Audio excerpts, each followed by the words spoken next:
All right, good morning, everybody. As today we're going to take a look at the 2 and 7 seed matchup in the Eastern Conference as the playoffs finally start tomorrow. That'll be really exciting. There are 4 games tomorrow and then 4 games on Sunday. That's kind of how the game ones are going to be distributed. So I believe tomorrow it's going to start off with the Warriors and the Spurs, which I think will be a pretty good matchup. That'll actually be my next video previewing that series. And then also later on tomorrow, it'll be the Raptors and the Wizards, which I made a series preview to already.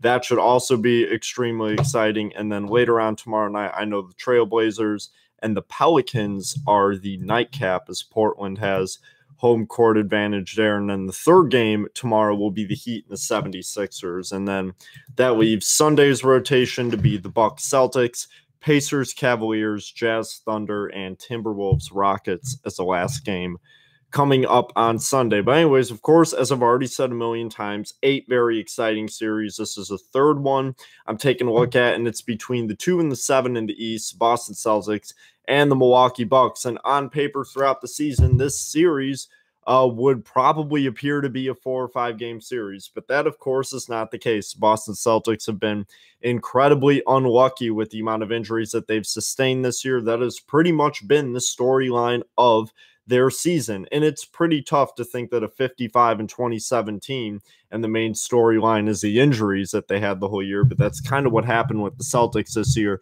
and it will certainly play a significant role in how they're going to play and what their potential is in the postseason. But of course, everybody knows about what happened on opening night. Gordon Hayward breaking his ankle just around 5.5 minutes into the season. So that really changed the complexion of what the Celtics are going to be able to do with their team for the rest of the year. Then, of course, they lost their first 2 games, ended up winning 16 in a row, and really steadily stayed at the top of the Eastern Conference from that point out, never left the 1 or the 2 spot. And they got a lot of really big contributions from a lot of the role players. But the big story of the season for the Celtics, besides that for the most part, was Kyrie Irving and his outstanding performance. But he dealt with multiple injuries. And then, of course, the injury that he is sustaining right now. And he only got to play 60 games this season, but he had to have 2 knee surgeries this past month, one of which was as the team phrased it, a minimally invasive procedure. And then he just had another one to go in and check out an infection that had occurred in his knee from the surgery that he had after he broke his kneecap back in 2015. So a lot of issues there. And then that's just adding on the Marcus Smart injury, the Daniel Tice injury, the time that Jaylen Brown has had to miss. So this is a team that is very, they're under-equipped in that sense. They just don't have the artillery that a fully stacked Boston Celtics team would have. And for that reason, this series is looked at to be pretty interesting overall. And I mean, when you take a look at the Milwaukee Bucks, they were a 6 seed in the Eastern Conference last season. This year, they finished 44-38. So it was actually a 2-game improvement for them. But they had the coaching change in the middle of the year. They fired Jason Kidd after a 23-22 start. Joe Prunty took over. He coached a team to a 21-16 record in the 37 games that he was in control of. And yeah, I mean, this is a Bucks team where, you take a look at the roster and what they've done this season. They're good. They're just very inconsistent. And that has been a big issue throughout them. They've beaten a lot of really good teams. They've shown that they can play on any given night with essentially anybody, but they do have some glaring weaknesses. And I think when you address these teams on the surface with those just blank numbers right there, the Celtics are not a very good offensive team, especially without the presence of Kyrie Irving. So, you just look at all the injuries that they have right now. Of course, it's the Irving, the Hayward, the Smart, and the Tice. Rozier dealing with a bit of a finger injury, but he will be available for game 1 on Sunday. And the only one of those that is expected to come back is Marcus Smart, to where if the Celtics are playing basketball on April 27th, which I believe would be the last day of the first round, maybe the very beginning of the second round, they would get him back. And that would make a very significant difference for the Celtics and their chances if they were to make it to the second round. But the Celtics are 20th in points per game this year and 18th in offensive rating. So bottom half in both. Really just not a great offensive team. And a lot of it was whatever Kyrie Irving could salvage. On the other hand, this is, of course, a team that has gotten their success and their ability this year from what they've been able to do defensively. Their opponent points per game at 100.4 was third in the league, and their defensive rating of 103.9 was number one. So no matter who was on the floor for this Boston Celtics team, they were very, very competitive defensively. And I think that that is the most important thing to remember when assessing this team, is that they've been shorthanded, very, very shorthanded for a few games this year, and been able to work their way out of it. So I think that the Bucks, the Bucks will have the best player on the floor in this series. And that I do think is a very important thing to note, because when you're looking at these matchups and, you know, how close a lot of these teams are despite the seedings, especially with the 2-7 and you don't have Kyrie Irving. And even if you did have Kyrie Irving, you could still really make the argument that the Bucks have the best player on the floor in Giannis Antetokounmpo. And I'm not going to say he might. I'm not going to say it's a possibility. He is going to take over a game or maybe two in the series late in the fourth quarter. This is somebody that is just so unbelievably fun to play. There's never been a player in the game like Giannis Antetokounmpo, and he's going to really have a shot to shine in this playoff series. And I remember watching their series against Toronto last year, and it was in Game 6. The Bucks had that crazy comeback after trailing by well over 20, and Giannis had played essentially the entire game. And I remember the thoughts that were going through my mind at the time. I'm like, wow, like this is crazy. Like this is me, in real time watching this young budding superstar in one of his very early career postseason runs. And, he's coming up short just by a little bit though. And that was really cool to see. And I think that specific moment, the Bucks coming back in Game 6 and not being able to complete the comeback, that gave a real fire to the people on this team that were there last year. And I think especially to Giannis Antetokounmpo, I think that really gave him that mental note that, wow, like we really were that close and we didn't, we weren't able to get it done. But this is a good basketball team. They just got the return of Matthew Dellavedova, which certainly helps them. They have no injuries to worry about heading into this series, and they have a legitimate big three of production. If you look between Giannis, Eric Bledsoe, and Chris Middleton, those are three players that on any given night, and a lot of them on most nights, will drop 20 plus. So it's the way you have to defend them. It's just kind of like they're a light big three with one superstar almost. But even beyond that, them getting Malcolm Brogdon back off the bench is really big. John Henson is one of the more underrated rim protectors in the league. What Jabari Parker has been able to bring to the table recently has been big. Having somebody like Brandon Jennings, who they recently acquired off the bench, can really make a difference. And still the veteran presence of Jason Terry, former Celtic Tyler Zeller off the bench. There's a lot of talent on this team. They're deep. But the thing is, in a series like this, they're going to need the one thing that they've really lacked all year, which is consistency.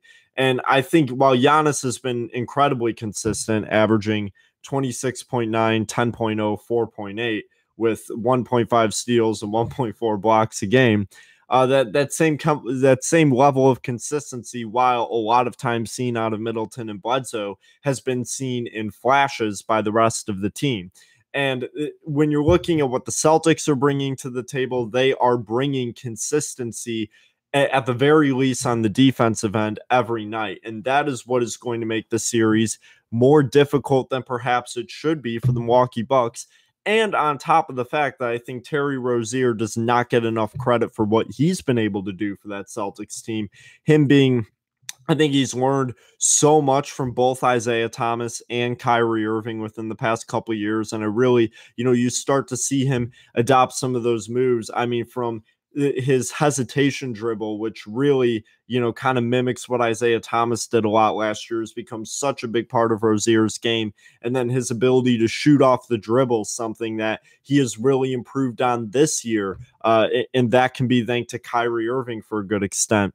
So I really do not think that the difference between Kyrie Irving and Terry Rozier is that big throughout the course of a game. I just think that difference is much more noticeable against stronger opponents and late in games, where Kyrie Irving has kind of that ability and is a factor that really nobody else in basketball is.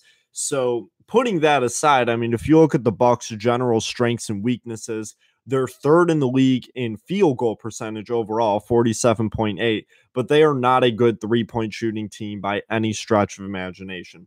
They're 27th in three-pointers made, they're 25th in three-pointers attempted, and they don't even shoot them efficiently, as they're 22nd in percentage. And there are three-point weapons on this team, and I think one big thing to note about that is that Chris Middleton had an underwhelming year from that perspective. He shot 35.9%. He usually hovers at 40 or above. In Tony Snell, when he's on the floor, he could certainly give you a lot of consistency. He was the one guy to shoot over 40%.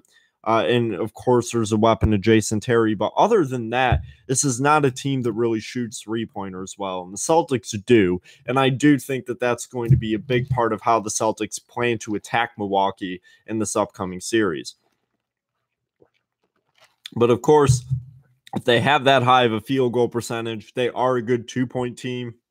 They are sixth in two-pointers made and 13th in two-pointers attempted, and they're sixth in two-pointers percentage. So they're very good at attacking the rim. Of course, I think the majority of that goes to Giannis, and they're very good at getting to the line. Once again, thanks to Giannis, as I'm looking at their free throw percentage at 78.2. That's pretty close to what Giannis shoots from the line at 76%.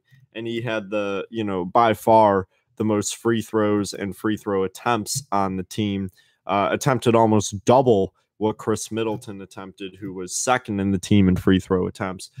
But besides Giannis, this is a team that is not good at rebounding. They're last in the league in total rebounds, 29th in offensive rebounds, and 28th in defensive rebounds. While the Celtics aren't a fantastic rebounding team, they are significantly better than that. They're 14th in assists. The Bucks will get you on the defensive end. They're second in steals and fifth in blocks.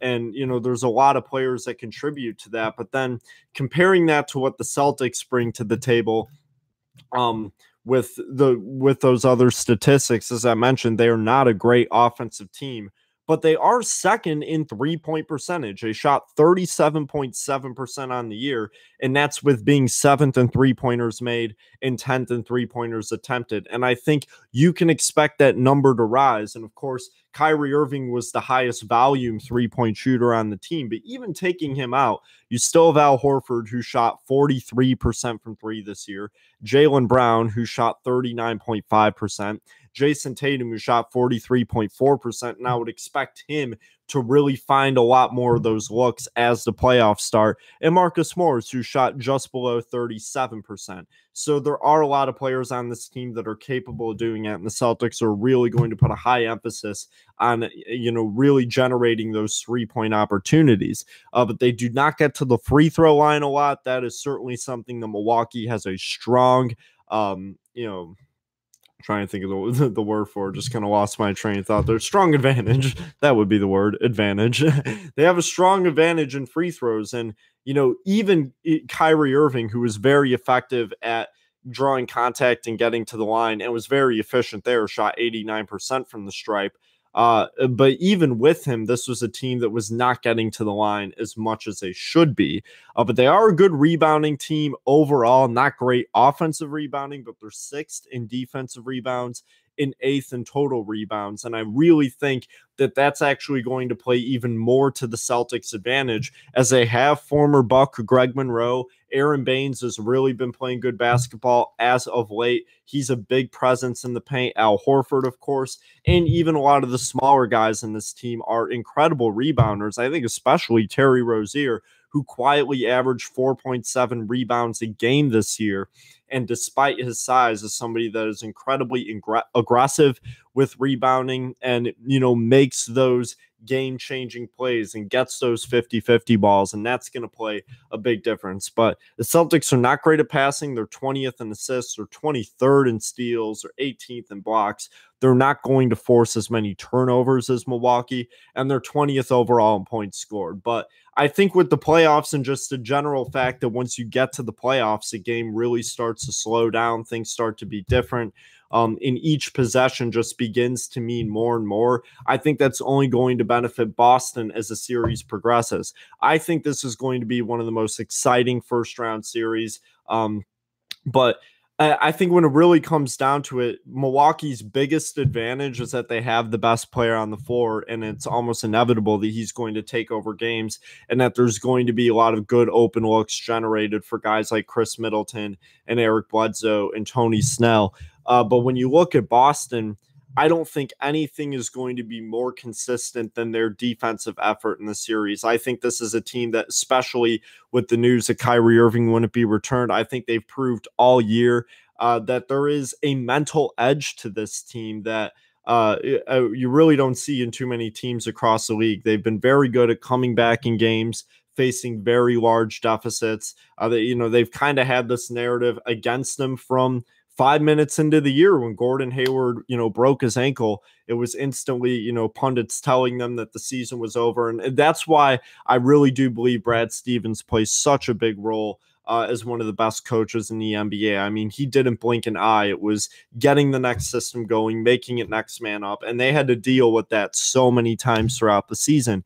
And I think that is what gives this team the defensive intensity that they do. It's that everybody in the team has bought into this mindset. They all know what they have ahead of them. They know their opponent, and they trust their coach. There aren't any egos that are bigger than anybody else's in the locker room. And it's that kind of play that when the game slows down in the postseason, they can really make the pressure flip to the other side. I think this is going to be a very exciting series. I think the talent differential is close, but I do think that at the end of the day, the Celtics just have a bit too much as far as looking in the sense of their coach, who I think will win a game on his own, and what their defense has been able to bring on a consistent base all year. I'm feeling Celtics in 7 on this one. I think they make it back to the second round for the second straight year. Later on today, I'll be taking a look at the 2-7 in the West, the Warriors and the Spurs. But that's all I have for you today,